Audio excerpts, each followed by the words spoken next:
Praise the lord, హల్లెలూయా. చాలా రోజుల తర్వాత మరొకసారి మీ ముందుకు రావడానికి మరి మీ జయమన్నకి ఆ, దేవుడు సమయాన్ని ఇచ్చాడు, అవకాశాన్ని ఇచ్చాడు. పరిశుద్ధాత్మ దేవుడు ప్రేరేపిస్తేనే ఒక వర్తమానం అనేది చేయడం జరుగుతుంది. పరిశుద్ధాత్మ దేవుడు ప్రేరేపించకుండా ఏ వర్తమానం చేయడం జరగదు. సో ఈ వర్తమానం చేస్తున్నాను అంటే అది పరిశుద్ధాత్మ దేవుడు ప్రేరేపించాడు కనుక. ఒక చిన్న వాక్యాన్ని మనం చూసుకుని ప్రార్థన చేద్దాం. మత్తయి సువార్త 19వ అధ్యాయము 6వ వచనంలో యేసు ప్రభు వారు మరి చెప్తున్న మాటలు మనం చూస్తాం. శిష్యులతో చెప్తున్న మాటలు 19వ అధ్యాయము 6వ వచనం అనుకుంటాను.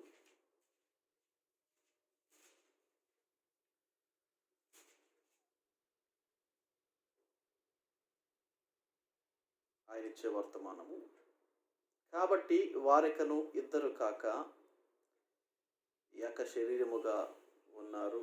ప్రార్థన చేద్దాం. ప్రభువైన యేసయ్య, ఈ మాటలు మా వినికిడిలో మీరు స్థిరపరిచి ఆశీర్వదించి వినుటకు వేగిరపడువారును మాట్లాడుటకు నిదానించువారుగా ఉండి నీ వాక్యము తెలియజేస్తున్న సత్యాన్ని హృదయమనే పలక మీద రాసుకుని తప్పిదములు పాపములు ఒప్పుకొని మారు మనస్సు పొంది పశ్చాత్తాపడి నీ వాక్యము తట్టు చూస్తే వెలుగు కలుగుతుందన్నారు కనుక నీ వాక్యము తట్టు చూచి లోబడే హృదయము, మరి లోబడేటువంటి మనస్సు మాకు అనుగ్రహింపచేయమని నజరేయుడైన యేసు నామములో ప్రార్థిస్తున్నాం. Praise the lord.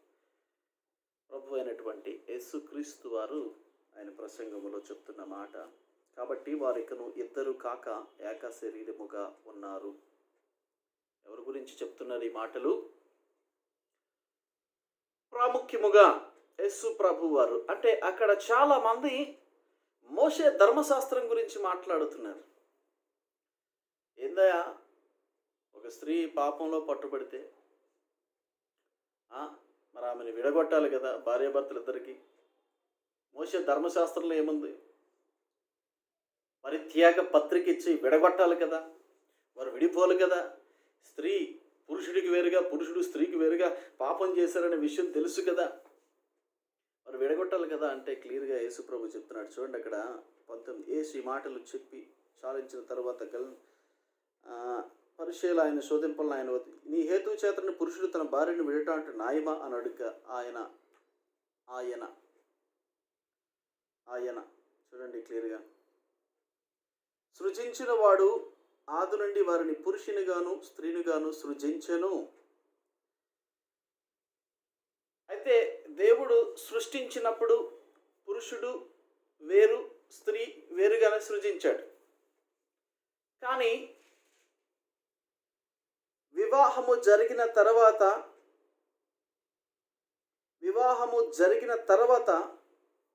5వ వచనం చూస్తే, కాబట్టి వారికి చూడండి 5వ వచనం క్లియర్గా చెప్తాడు. ఇందు నిమిత్తం పురుషుడు తల్లిదండ్రులను విడిచి తన భార్యను హత్తుకొనును, వారిద్దరును ఏక శరీరముగా ఉందురని చెప్పుననియు మీరు చదవలేదా అన్నాడు. అంటే ఇక్కడ క్లియర్గా యేసు ప్రభు చెప్తున్నాడు, దేవుడు ఆదిలో పురుషుణ్ణి వేరుగా సృజించాడు, స్త్రీని వేరుగా సృజించాడు. అంటే ఏంటి ఇక్కడ అర్థం? మీకు క్లియర్గా విశదీకరించాలంటే, లేకపోతే క్లియర్గా వివరించాలంటే, ఎక్స్ప్లెయిన్ చేయాలంటే డీప్ సబ్జెక్టే ఇది. అంత సమయం మనకు లేదు, నాకు లేదులే. ఎందుకంటే నన్ను క్షమించాలి, నా ఫోన్లో మెసేజ్ని పోస్ట్ చేసి అప్లోడ్ చేసేంత జీబీ కూడా లేదు. So I have a very not a sufficient GB. రోజుకి చాలా తక్కువ జీబీ నా ఫోన్లో ఉంది. I'm sorry. కనుక నేను అప్లోడ్ చేయడానికి నా దగ్గర అంత డేటా లేదు, అంత డబ్బులు లేవు. అయితే దేవుడు ఇస్తాడులే. ప్రస్తుతానికి ఈ రోజుకైతే డబ్బులు లేవు, రేపు అయితే దేవుడు ఇస్తాడు. రేపు ఎల్లుండా, లేకపోతే నెక్స్ట్ మంత్, నెక్స్ట్ వీక్ ఏమో ఇస్తాడు. క్లియర్గా నేను చెప్తున్నాను, దేవుడు సృజించినప్పుడు పురుషుని వేరుగా స్త్రీని వేరుగా సృజించాడు. కానీ మ్యారేజ్ అయిన తర్వాత వాళ్ళిద్దరూ ఎలా ఉన్నారంట 6వ వచనంలో, కాబట్టి వారికని ఇద్దరు కాక ఏక శరీరముగా ఉన్నారు గనుక దేవుడు జతపరిచిన వారిని మనుష్యుడు వేరుపరచకూడదని చెప్పాను. ఓ పరసయ్యులారా, శాస్త్రులారా, సుంకరులారా, దేవుడు వారిని ఏర్పాటు చేశాడు భార్యగా భర్తగా. ఆమెను ఇతనికి భార్యగా, ఇతన్ని ఆమెకు భర్తగా ఏర్పాటు చేసినప్పుడు దేవుని చిత్తములో, దేవుని కనుదృష్టిలో, దేవుని ఏర్పాటులో వారిని జత చేశాడు గనుక వారు ఇప్పుడు ఎలా ఉన్నారు? ఏక శరీరముగా ఉన్నారు. దేవునికి స్తోత్రం, హల్లెలూయా. ఈ ఏక శరీరం ఎక్కడ స్టార్ట్ అయింది? పురుషుని వేరుగానే సృజించాడు. కానీ పురుషునిలో నుంచి స్త్రీని బయటికి తీసుకొచ్చాడు. దేవునికి స్తోత్రం, హల్లెలూయా. అంటే దేవుడు సృజించినప్పుడు పురుషుడు ఉన్నాడు. ఆ పురుషునిలో స్త్రీ రూపం దాల్చుకుంటుంది, పిండముగా ఏర్పాటవుతుంది. ఎక్కడ పిండముగా ఏర్పాటవుతుంది? కడుపులో కాదు, పక్కటెముకలో. అందుకనే పురుషుడికి రిబ్స్లో చూస్తే ఒక ఎముక తక్కువ ఉంటుంది, స్త్రీకి రిబ్స్లో చూస్తే ఒక ఎముక ఎక్కువ ఉంటుంది. కావాలంటే మీరు డాక్టర్లను అడగండి, స్కాన్ చేయించుకోండి. అంటే పురుషుడులో స్త్రీ అవతరించడం ఆరంభించింది. ఆ స్త్రీ ఆరంభించడం ఎక్కడ ఆరంభించిందంటే, దేవుడు ఫస్ట్ ఆదాముని చేశాడు, తన రూపంలో చేశాడు, తన పోలికగా చేశాడు. కానీ దేవుని ఆలోచనలో స్త్రీ ఆదాము పక్కటెముకలో పుట్టడం ఆరంభించింది. దేవుని ఆలోచనలో పురుషుడు ఒంటరిగా ఉండటం మంచిది కాదు. సాటి అయిన సహాయం అంటే, సాటి అయిన సహాయం అంటే ఏంటి? సాటి అయిన సహాయం అంటే పురుషుడు ఫైనాన్షియల్గా కృంగిపోతూ, నీ భర్త ఫైనాన్షియల్గా కృంగిపోతూ, ఎక్కడ సహాయం లేకుండా, బిజినెస్ లేకుండా, సపోర్ట్ లేకుండా, ఇంటర్నల్గా అంటే లోపల, ఫిజికల్గా బయట, ఎక్స్టర్నల్గా ఇంటర్నల్గా, లోపల కృంగిపోతూ బయట కృంగిపోతూ, ఆలోచిస్తూ, నిద్ర లేకుండా, భోజనం లేకుండా, ఏం చేయాలి అని స్ట్రగుల్ అవుతూ ఉన్నప్పుడు నీవు సాటి అయిన సహాయం అందులో నుంచే వచ్చావు కదా. ఆ పెయిన్ నీకు తెలియటం లేదా?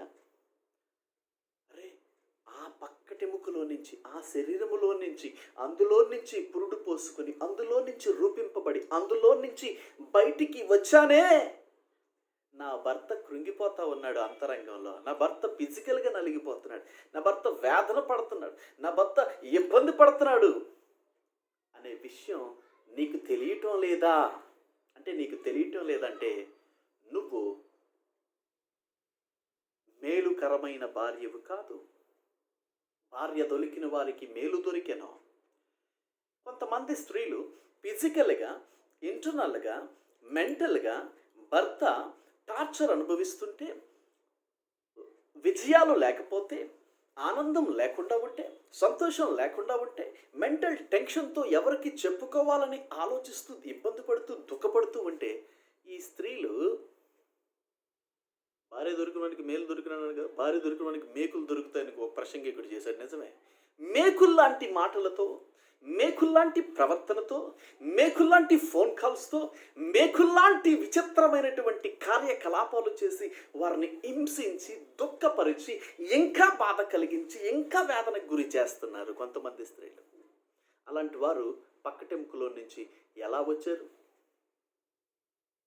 యేసుప్రభు అన్నాడు, వారిని వేరుపరచడానికి, శాస్త్రులు పరిశీలిత అంటున్నాడు, వారిని వేరుపరచడానికి మీకు అధికారం లేదు. పెళ్ళి అయినంత వరకే, పెళ్ళి అయిన తర్వాత వారు ఏక శరీరం అయిపోయారు. హల్లెలూయా.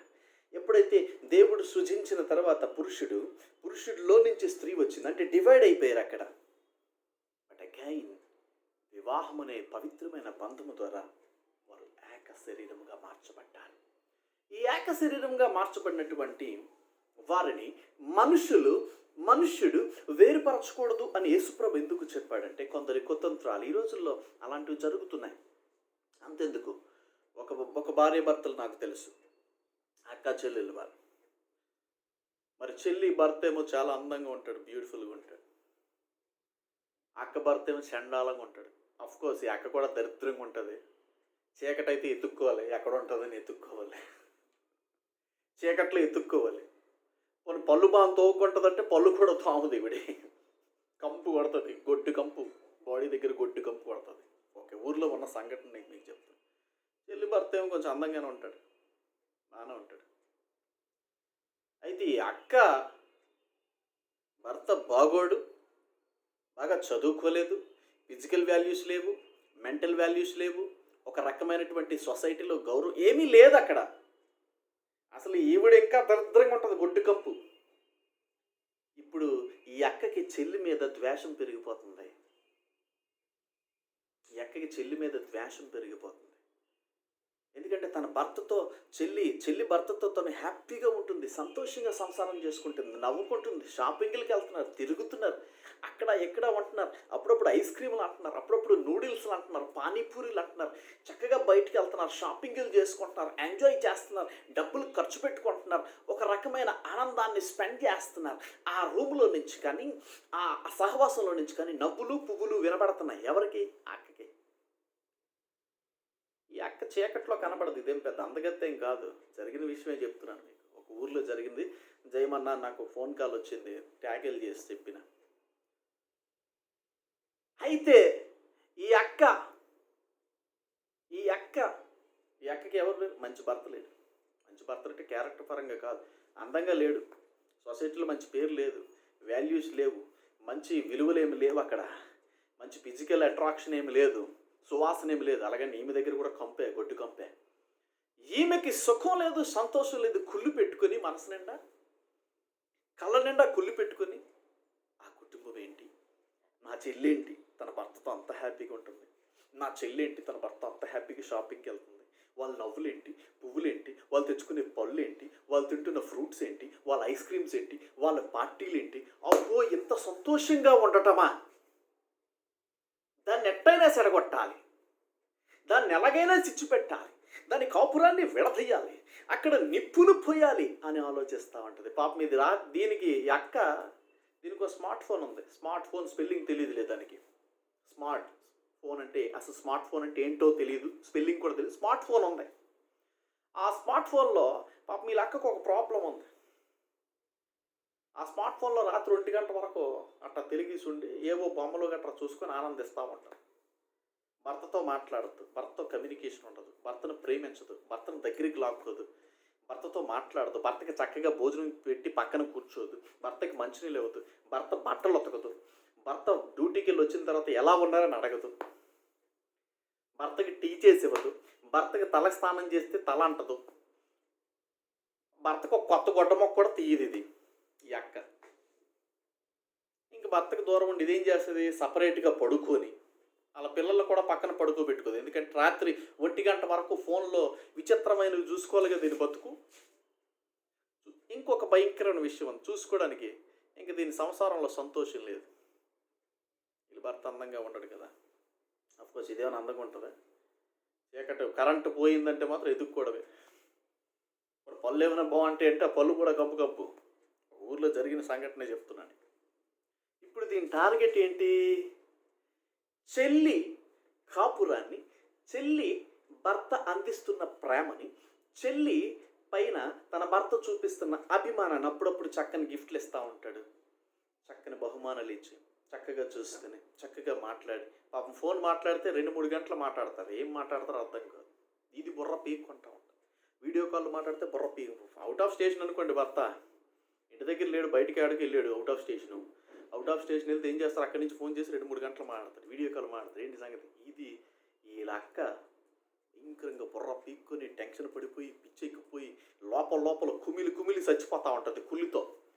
దాని చూపు మంచిది కాదు, దాని భాష మంచిది కాదు, దాని ప్రవర్తన మంచిది కాదు, తన హృదయం మంచిది కాదు, తన కడుపు నిండా కుళ్ళే. అందుకే కడుపు అంతా కుళ్ళిపోయింది, కడుపు నిండా కుళ్ళే.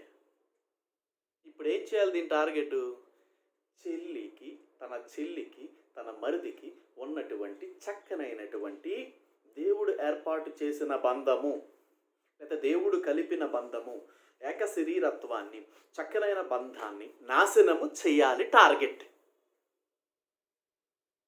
ఏమని ఏమని చెప్తుంది? లేనిపోనివన్నీ ఎక్కించడం, లేనిపోనివన్నీ ఎక్కించడం. ఇది కూడా ఈ పాపార్థురాలు కూడా, ఈ కేసు నా దగ్గరికి వచ్చిందిలే. ఈ పాపార్థురాలు కూడా ఏం చేసింది? భర్త ప్రేమని, భర్త చూపించిన కేర్ని, భర్త ఇస్తున్నటువంటి గిఫ్ట్లని, భర్త చేసుకున్నటువంటి ఆ యొక్క గొప్ప విషయాన్ని, ఆ హనీ అంటారు కదా, తేనె సంబంధమైనటువంటి ఆ సంభాషణని, ఆ మాధుర్యాన్ని ఇది పోగొట్టి మేకు లాంటి భార్యగా, మేలు లాంటి భార్య కాదు, ఇది మేకు లాంటి భార్యగా తయారైంది. ప్రతి అడుగులో, ప్రతి మాటలో, ప్రతి సంభాషణలో ఇది ఒక దయ్యపు దురాత్మ భార్యగా మారిపోయింది ఇప్పుడు. ఎందుకంటే ఈ లక్క దాన్ని చెడగొడతా ఉంది. ఈ లక్క దురాత్మ, ఇది చీకట్లో కనబడదు, పళ్ళు కూడా కనబడవు, బ్రష్ కరెక్టే చేయదు, గేదిలాగా ఆ బ్రష్ ఎక్కడో పడేస్తుంది, బ్రష్ కరెక్టే చేయదు, దీని దగ్గర గొడ్డు కంపు కొడుతుంది. ఇప్పుడు ఇది ఏం చేస్తుందంటే దీనిలో ఉన్న గొడ్డు కంపు, భయంకరమైనటువంటి క్రియలు, ఇది చీకటి కదా, చీకటి సంబంధమైన క్రియలన్నీ తన చెల్లి మీద వేస్తే ఈ చెల్లి మేలుకరమైన భార్య సైతం మేకులా తయారైంది భర్తకి. మేకులా తయారయ్యి, మేకుల్లాంటి మాట్లాడి, మేకులాగా కుళ్ళిపోతూ పనులు చేసి, కుళ్ళిపోతూ కపటమైన విషయాలు చేసి భర్తను వేధించడం స్టార్ట్ చేసింది. ఇప్పుడు ఒక విషయం చెప్తున్నానమ్మా, మేలుకరంగా ఉన్నటువంటి భార్యగా ఉన్న నువ్వు మేకులాగా ఇప్పుడు తయారయ్యావు కదా, చక్కనైన నీ భర్త ప్రేమను పోగొట్టుకున్నావు కదా, చక్కనైనటువంటి దేవుడు ఏర్పాటు చేసిన బంధాన్ని నాశనం చేసుకున్న ఓ ప్రియమైనటువంటి సహోదరి, నీతో నేను మాట్లాడుతున్నాను, పరిశుద్ధాత్మ దేవుడు మాట్లాడుతున్నాడు. ఇక్కడ ఒక విషయం మీకు తెలియదు, వీళ్ళ అక్కకి వీళ్ళ భర్తను ప్రేమించదు కదా, వీళ్ళ భర్తను ప్రేమించదు, వీళ్ళ భర్తకి చక్కగా భోజనం పెట్టదు, వస్త్రాలు ఉతకదు, తల అంటదు, కేర్ తీసుకోదు, చక్కగా చూసుకోదు. కానీ వీళ్ళ అక్కకి ప్రతిరోజు సాయంత్రం 6 నుంచి రాత్రి 11 వరకు వేరే డ్యూటీ ఉంటుంది, వేరే డ్యూటీ. 6కి వెళ్ళిపోద్ది, డ్యూటీ ఎక్కేస్తుంది, వేరే ఆప్షన్ ఉంది. పరిశుద్ధాత్మ దేవుడు క్షమించండి, దైవజనుడికి నేను క్లియర్గా స్ట్రైట్గా మాట్లాడుతున్నాను. దీనికి వేరే ఆప్షన్ ఉంది లక్కకి. రోజు 6కి వెళ్ళిపోద్ది, సాయంత్రం ఇంటిని పిల్లల్ని అందరిని వదిలేసి 6కి వెళ్ళిపోద్ది. 6కి వెళ్ళిపోయి రాత్రి 11 గంటల వరకు వేరే డ్యూటీ ఉంటుంది ఈవిడికి. అలా తన సంతోషాన్ని, తన కోరికల్ని అలా తీర్చుకొని అలా బతికేస్తుంది. మరి ఇప్పుడు ఒక విషయం చెప్తున్నానమ్మా, మీ అక్కకి ఒక ఆప్షన్ ఉంది, పాప ఆప్షనో దరిద్రుని ఆప్షనో దేవుడికి తెలుసు. సాయంత్రం 6కి వెళ్ళిపోతే 11కి వస్తుంది, ఆ విషయం నీకు తెలుసు, అందరికీ తెలుసు, అక్కడ ఊరోళ్ళందరికీ. మరి నీకు కూడా అలాంటి ఆప్షన్ ఉంటే, నువ్వు కూడా అలాంటి ఆప్షన్ నీకుంటే, అలాంటి డ్యూటీ నీకుంటే, నాకు తెలిసి నీకు ఉండదని నాకు తెలుసు. అంతో భయం ఉంది, భక్తి ఉందని నాకు అనిపిస్తుంది. సో అలాంటి ఆప్షన్ నీకుంటే దేవుడు ఏర్పాటు చేసిన భర్త బంధం నుంచి తొలగిపో. దేవుడు ఏర్పాటు చేసిన బంధం నుంచి, మనుషులు కల్పించే కథల్ని, మనుషులు నీకు చెప్పేటువంటి కుళ్ళి యోచనల నుంచి వాటన్నిటిని విని వాటన్నిటిని మనసులోకి తీసుకొని ఇక నీ భర్తనే టార్చర్ చెయ్యు, బాధ పెట్టు, మేకులు లాంటి మాటలతో హింసించు, దుఃఖపెట్టు, ఇబ్బందికి గురి చెయ్యి. అతను దేవుడు ఏర్పాటు చేసిన బంధం నుంచి తొలగిపో. ఒకవేళ నీకు కూడా సాయంత్రం 6 నుంచి 11 గంటలు వేరే డ్యూటీ ఉంటే, నీకు కూడా ఆప్షన్స్ ఉంటే, చూడు ముందు చెప్తాను, గుర్తుపెట్టి, ఉంటే క్వశ్చన్ మార్క్. దానికైతే ఇంట్లో భర్త బాగలేడు, వేరే ఆప్షన్ ఉంది, రోజు 6 నుంచి 11 గంటలు వేరే ఆప్షన్ ఉంది. నీ బ్రతుకు కూడా అలా మాధుర్యము నుంచి,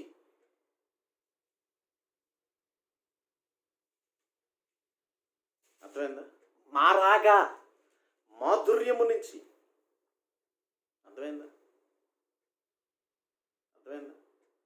మాధుర్యము నుంచి మారాగా మార్చాలని చూస్తుంది మీ సహోదరి, మీ అక్క. మాటలు విని ఏంటి, అర్థమైందా, మాధుర్యముగా ఉన్నటువంటి దీన్ని మారాగా చేసుకోవాలనుకుంటే చేసుకోవాలి. ఒక దైవజనుడిగా నీకు నేను చెప్తున్నాను, నీ భర్త దగ్గర నుంచి విన్నటువంటి ఆ విషయాలు మనకి క్లియర్గా తెలిసాయి కనుక, పరిశుద్ధాత్మ దేవుడు ప్రేరేపించాడు కనుక చెప్తున్నాను. ఇలాంటి కుటుంబాలు లేవా?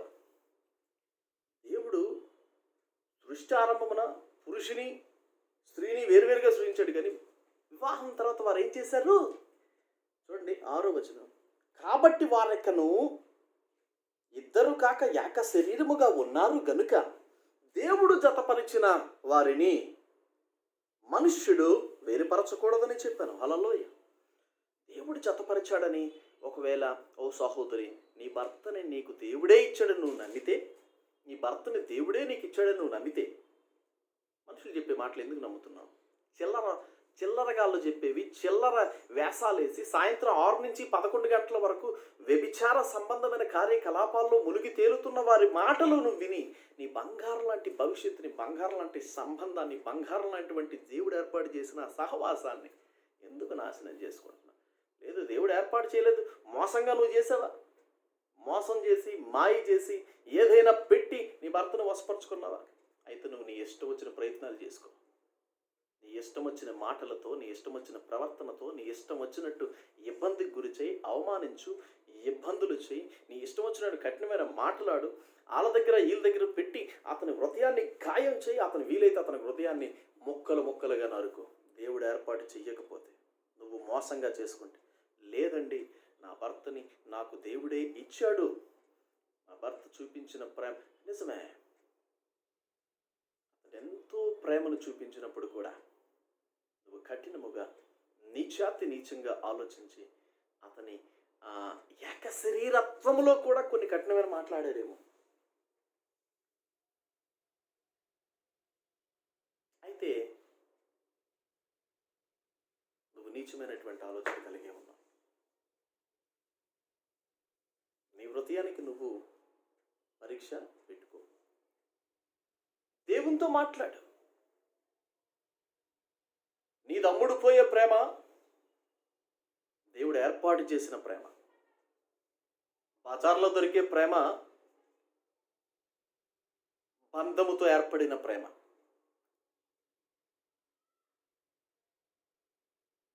నువ్వే చూసుకో. క్లియర్గా క్యాలిక్యులేషన్. అక్కడ వారి అక్కకేమో ఒక ఆప్షన్ ఉంది, బ్యాడ్ ఆప్షన్. అది కూడా క్రైస్తవులు కానటువంటి వారి. Too much cheap. ఆమె వెళ్తుంది, ఎవడు అడిగినోడు లేడు, భర్త అడగడు, పిల్లలు అడగరు, తల్లి అడగదు, సంఘంలోనే అడగడానికి ఎవరు లేదు, సమాజంలోనే ఎవరు అడగరు, వదిలేశారు గాలికి. అది సాయంత్రం 6కి డ్యూటీ ఎక్కుతుంది, రాత్రి 11కి దిగుతుంది. ప్రతిరోజు అదే దాని డ్యూటీ. దాని బ్రతుకు బాగలేదు, రుచి లేదు, పసి లేదు, సంతోషం లేదు, ఆరోగ్యం లేదు, ఆనందం లేదు. దట్టు అలాంటి కార్యక్రమాలు చేసే అది ఆ పాపార్తున్నారు. నీ బ్రతుకును కూడా అలా చేయాలనుకుంటుంది. ఒక దైవ కుటుంబం మీదకి ఆమె వస్తున్న విషయం నీకు తెలియాలంటే, నీకు తెలుసు చాలా విషయాలు నువ్వు చూసావు, ఎంత కుళ్ళిపోయారో చెప్పావు, ఎంత కుళ్ళిపోయారో, ఎంత రవిపోయారో నీకు తెలుసు. అలాంటి విషయాలు నీకు తెలిసి కూడా, నువ్వు అనుభవించి కూడా, చూచి కూడా, విని కూడా దేవుడు లాంటి నీ భర్తను దూరం చేసుకోవద్దు. దేవుడు ఏర్పాటు చేస్తేనే అన్ని సంవత్సరాల తర్వాత నీ దగ్గరికి దేవుడు మళ్ళీ తీసుకొచ్చాడు. అన్ని సంవత్సరాల తర్వాత దేవుడిని దగ్గర తీసుకొచ్చాడు. అన్ని సంవత్సరాల తర్వాత మళ్ళీ ఎవరి వల్ల వాళ్ళు మీరు వేరైపోయారు, ఇంతకుముందు ఎవరి వల్ల ఇదైపోయారు, ఎవరి వల్ల డివైడ్ అయిపోయారు నీకు తెలుసు. అన్ని విషయాలు నీకు తెలుసు. ఆలోచన చేసుకో. అని చెప్పాడు. ఇంకా అన్నా వాళ్ళు మనంగా తగ్గుతుంటే ఎక్కేస్తున్నారు, తగ్గడంట, తగ్గేది లేదు, చూసుకుందాం అంట. దైవికమైన ప్రేమతో క్లియర్ చెప్తున్నాడు. సామెతల గ్రంథం 10:12 ఏమంది? ప్రేమ దోషములన్నీ కప్పును, పగ కలహమును రేపు.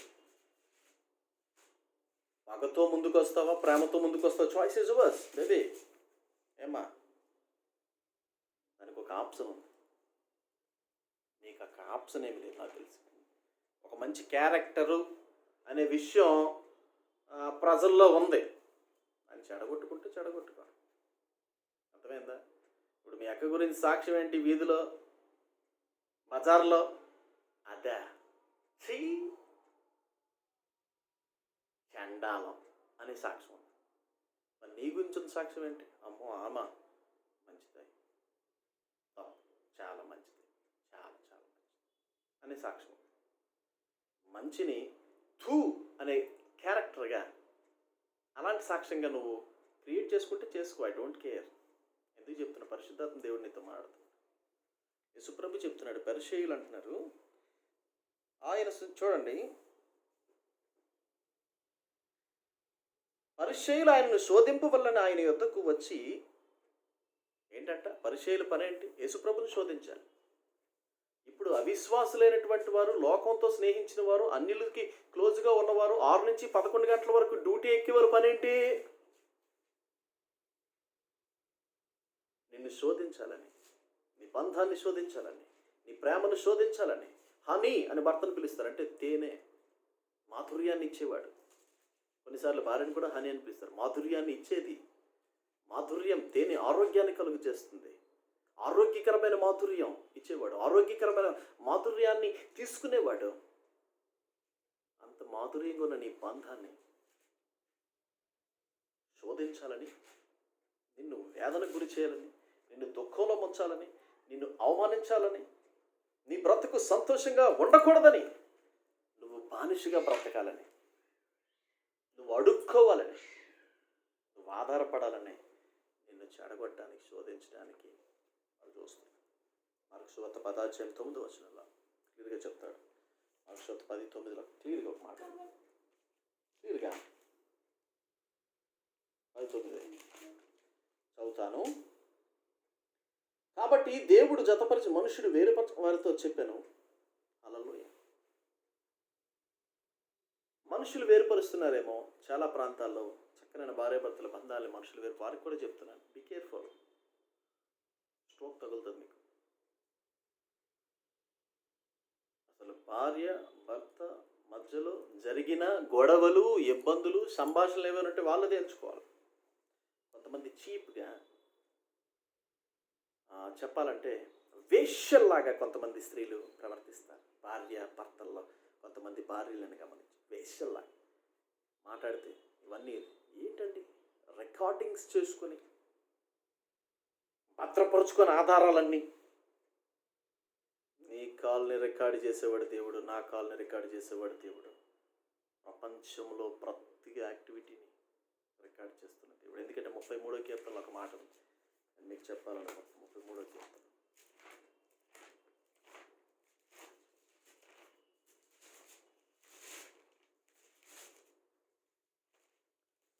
క్లియర్గా ఉంది. 33వ కీర్తన ఇంకా జాగ్రత్తగా చూసుకో. రికార్డింగ్ ఇక్కడే స్టార్ట్ అయిపోయింది. యెహోవా ఆకాశములో నుండి కనిపెట్టుచున్నాడు. 33:13 ఆయన నరులందరినీ దృష్టించుచున్నాడు. నీ యాక్షన్స్ చూస్తున్నాడు. యాక్షన్స్ అంటే నీకు అసలు ఇంగ్లీష్ రాదు కదా. నేనేమి యాక్షన్ చేసినాను, నేనేమి నటించినాను అనుకో పాపడుతున్నాను. యాక్షన్ అంటే క్రియ, పని. ఏంటంట? ఆయన నరులందరినీ దృష్టించుచున్నాడు. ప్రతి యాక్షన్. ఇంకోటి, తానున్న నివాస స్థలం నుండి భూలోక నివాసులందరి వైపు ఆయన చూచుచున్నాడు. నువ్వు కూర్చోవడం, దావీదు, నేను కూర్చోవడం నీకు తెలుసు, నేను నడుచుట నీకు తెలుసు, నేను పడుకోవడం తెలుసు, నా నడక, నా పడక, నా మాట అన్నీ నీకు తెలుసు. 139వ కీర్తన అంటాడు దాన్ని.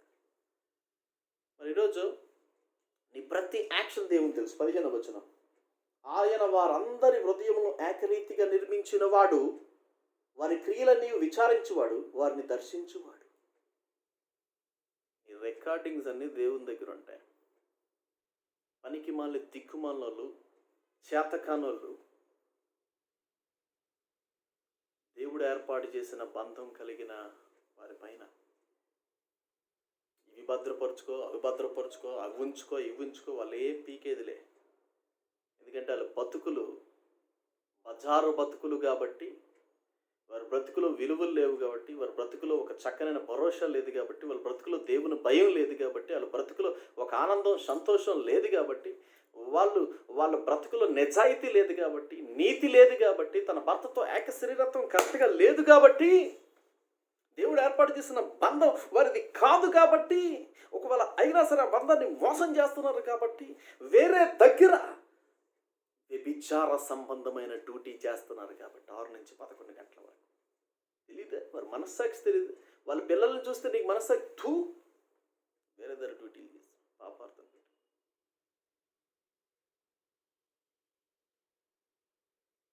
అందరూ అలా చెప్తారు, రికార్డింగ్లు చేసుకో, అవి చేసుకో, ఇవి చేసుకో.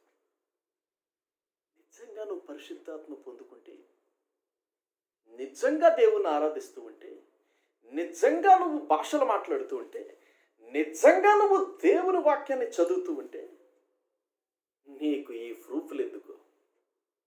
నువ్వు మేలు కాదు, నువ్వు చీకటి, వెలుగు కాదు. నువ్వు వెలుగా, చీకట, మేల? దేవుడు ఏర్పాటు చేయబట్టి వచ్చాడా? మోసంతో తీసుకున్నావా? దేవుడు ఏర్పాటు చేస్తే నీ దగ్గరికి వచ్చాడా, లేకపోతే మోసంతో సంపాదించుకున్నావా? ప్రశ్నించుకో. భయపడేది ఎవరో తెలుసా? చీకటి మాత్రమే వెలుగుకు భయపడుతుంది. మోసం మాత్రమే నిజానికి భయపడుతుంది. అబద్ధం మాత్రమే నిజానికి భయపడుతుంది. దేవుడు ఏర్పాటు చేసిన బంధం నిజం, వెలుగు, అబద్ధాన్ని, అది మోసం కాదు, అన్యాయం కాదు. జ్ఞాపకం చేసుకో. క్లియర్గా చెప్పాడు. ప్రేమ అనేక దోషములు కప్పును, పగ కలహమును రేపును. పగ నీ పక్క నుంచి వస్తుంది, పగ సంతోషం లేని దగ్గర నుంచి వస్తుంది, పగ ఆనందం లేని దగ్గర నుంచి వస్తుంది, పగ ఆరోగ్యం లేని దగ్గర నుంచి వస్తుంది, పగ తృప్తి లేని దగ్గర నుంచి వస్తుంది. నీకు తృప్తి ఉంది, సంతోషం ఉంది, ఆనందం ఉంది, ఆరోగ్యం ఉంది, వదిలేస్తావు, పట్టుకుంటావు. Choice is yours. ప్రియమైనటువంటి దేవుని బిడ్డలారా, విజయం అనగా చాలామంది చెల్లెలు కుటుంబాలు ఇలాగే ఉన్నాయి. చక్కగా దేవుడు ఈ చెల్లెలు కొంతమంది బాగోరు. మీ అన్నగా చెప్తున్నాను, నన్ను క్షమించండి, మీరు బాగోరని కాదు. కొంతమంది తమ్ముళ్ళు బాగోరు, చెల్లెలు బాగుంటారు. అందమైనటువంటి భార్యలు ఉంటారు, చక్కగా సౌందర్యంగా ఉంటారు. కొంతమందికి చెల్లెలు బాగోరు, నల్లగా మసిబొగ్గుల్లాగా ఉంటారు. నీట్నెస్ తెలియదు, ఏ బట్టలు వేసుకోవాలో తెలియదు, కాళ్ళు ఎలా ఉంచుకోవాలో తెలియదు, ముఖం ఎలా ఉంచుకోవాలో తెలియదు. వాళ్ళకి అందమైన భర్తలు వస్తారు. ఆ అందమైన భర్తలు, బహుమానంగా వచ్చే భర్తలు, సంతోషంగా చూసుకునే భర్తల్ని పాడు చేసుకోవద్దు. ఆ అందంగా సౌందర్యంగా ఉన్న భార్యల్ని, చక్కగా ఉన్నటువంటి భార్యల్ని, అద్భుతమైన భార్యల్ని, నా ప్రియమైన తమ్ముళ్ళారా, మీరు పాడు చేసుకోవద్దు, మీరు దూరం చేసుకోవద్దు. గుర్తించు, ఆలోచించు, బంధం ఎక్కడి నుంచి వచ్చిందో తెలుసుకో.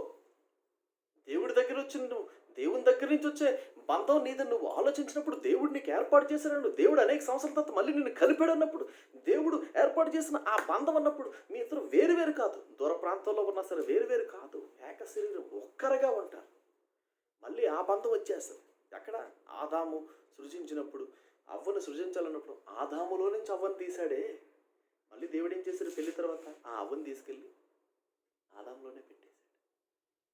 ఆ అవ్వని, అంటే ఆ భార్యని దూరంగా ఎక్కడో ఉంది, ముదినేపల్లో, అనకాపల్లో, చిక్కడపల్లో, చీపురుపల్లో, ఈయన ఎక్కడో ఉన్నాడు.